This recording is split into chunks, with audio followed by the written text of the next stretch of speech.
Hey guys, welcome to San Diego Comic-Con 2019. I am Joe Deckmeyer, joined by the legendary comic creator, Jim Starlin. How you doing, sir? We're doing pretty good. We're hanging in there. Hanging in there. Yesterday, you had a panel. Talk to me about that. How was that? Was that a lot of fun?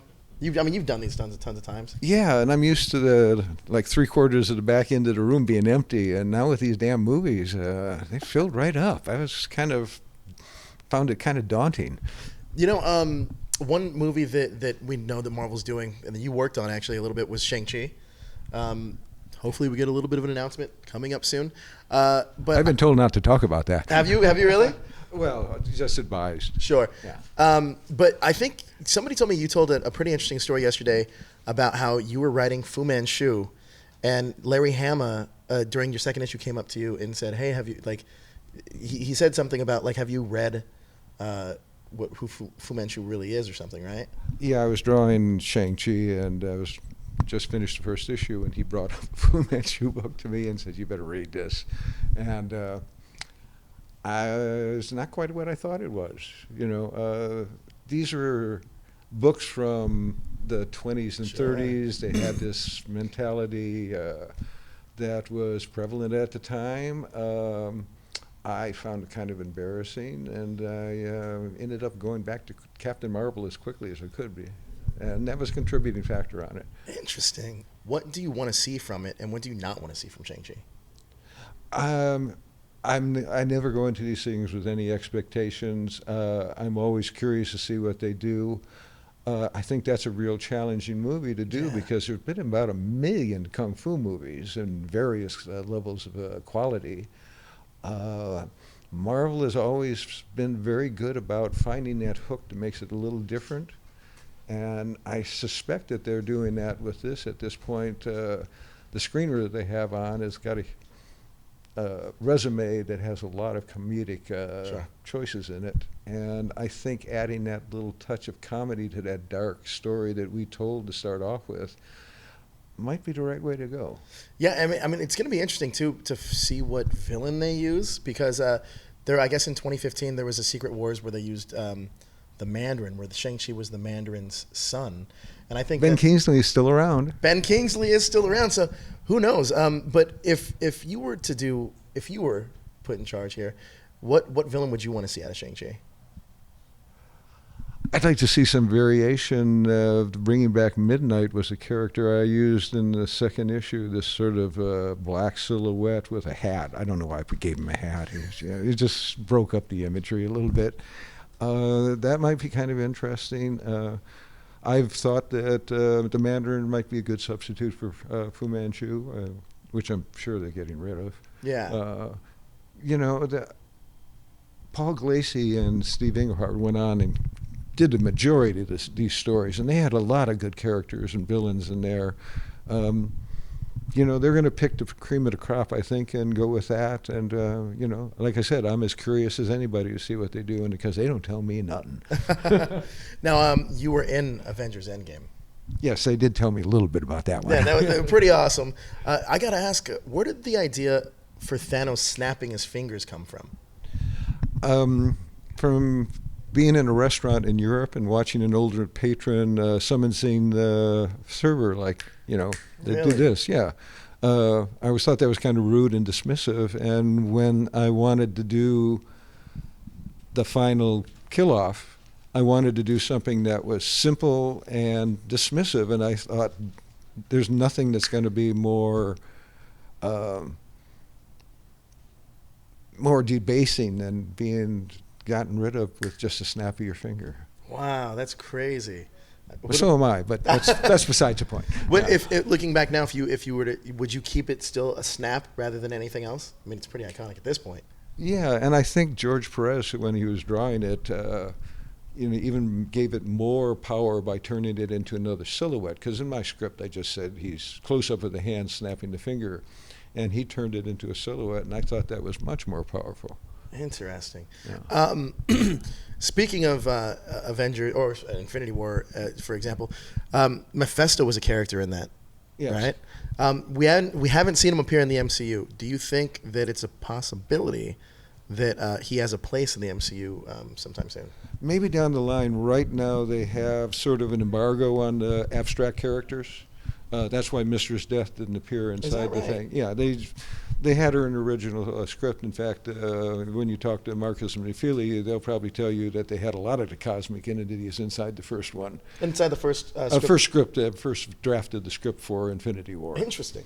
And, I think with more Doctor Strange movies coming out, that embargo will sort of be loosened up, and you may see some of more characters like like Mephisto and maybe Mistress Death down the line making appearances. How closely did you work with Marcus and McFeely on the scripts? Oh, there was no connection whatsoever until I showed up on set to do my cameo. Until recently, Marvel's always kept a very firm Chinese wall between the comics and the movie people. It seems to be loosening it up at this point a little bit, and I think that's probably not a bad thing. Sure. There's a point where you get rid of the cartoonists. You don't want the ghost of Christmas past looking over your shoulder while you're trying to work. So, I can see a little bit of separation, but I think there's also a point where it might be good to go to the source material and just have lunch and chat and find out what's going on and when they were doing it. I mean, you're very familiar with the cosmic side of the MCU, or the Marvel, just the cosmic side of Marvel. One character that you've worked on in the past is Silver Surfer. Now that Silver Surfer's back, what would you like to see the MCU do with him? Galactus. I want to see Galactus as something other than a black cloud. I agree. He's one of the coolest characters Kirby ever created, and they just messed that up bad.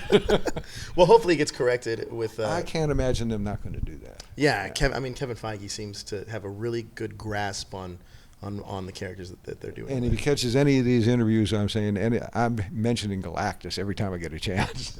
There you go. Another one, too, that you worked on the cosmic side of the New Gods.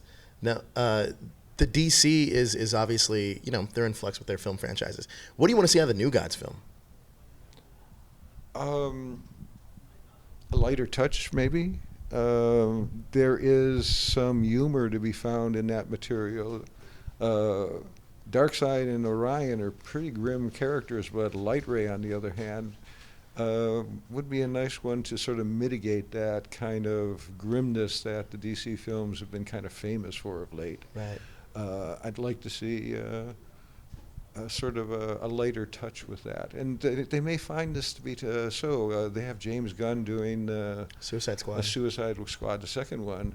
And he could, just that one film, he could open up a lot of windows for them to look through and say, wow, we have a different way we could do this. Right. I mean, in your opinion, what characters do you think can really open the door for DC to kind of help the process of getting back on track to where they need to go?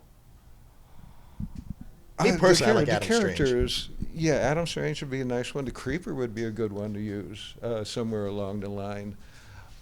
Bring in some of the odder characters that, you have your main franchise, and Marvel's sort of done the same thing with there's the main franchises, the Avengers and Spider-Man, and then they have the Guardians over the side, which are like a half a bubble off kilter. DC could do something similar, and, wouldn't be the worst thing in the world to have happened. True. Yeah. And out of all the characters you've worked on for Marvel, which one would you like to see appear in the MCU that hasn't been done yet? Oh, that's real simple. I'm rooting for Pip the Troll. Pip the Troll. I want Pip the Troll in the movie. Infinity Watch, I'll Pip the Troll. Yeah, I'm waiting. It looks like they're bringing Warlock in, and every paranoid schizophrenic with suicide tendencies has to have some kind of degenerate to talk to. And if you had your choice, who would you want to play Pip the Troll? I was rooting for. I'm drawing a blank on his Peter Dinklage. And I thought for sure when I saw him on the IMDb listings for the Infinity War, they said, "Oh, Pip's coming, Pip's coming." Man, it's a real big Pip. I didn't expect that. I didn't see that one coming. Well, Peter Dinklage is in the MCU, but who knows? Maybe he can play another role in the MCU. Yeah, possible. And, who knows with the computer they can do anything these days. So many iconic storylines Marvel's the MCU's kind of touched on with obviously Infinity War. They've done Civil War. Where do you think they can go next? I have my suspicions, but they're just speculation on my part. They've highlighted Warlock for the next Guardians of the Galaxy movie. He's got a story that involves the Magus, which gets pretty cosmic, and also involves Thanos and Gamora. So, I'm not the script director there, but, once again, I'm trying to be that fly, sitting there buzzing in his ear, trying to get people ideas. I heard a little rumor that you love Dave Bautista. Now, let me preface this. Gamora is very, like, the way she is in Guardians of the Galaxy is pretty accurate to the comics, but it seems like Drax is kind of taken from 3 different versions of that character. 3 I see too, but who's 2. Your well, maybe maybe 3. Well, maybe it is 2. Maybe it is 2. But it is 2 different versions. Now, how do you like this version of Drax that we see in the MCU? Oh, it's a whole new thing that Batista and Gunn came together. He's sort of like the dumb Drax that I had in the Infinity Watch, with the much more modern look to him, which I have to admit I kind of like better than my original version, and I think works much better on the film than that. Batista just has this sense of comedic timing that who would have thought that was coming? I agree. And I think they've created this delightful character that they should do more than just the next Guardians movie with him. Mr. Starlin, I feel like I could talk to you for this whole convention, but thank you so much for stopping by Screen Rant. Man, it's been a pleasure and an honor. Thank you so much, sir. My pleasure to Thank be you. here.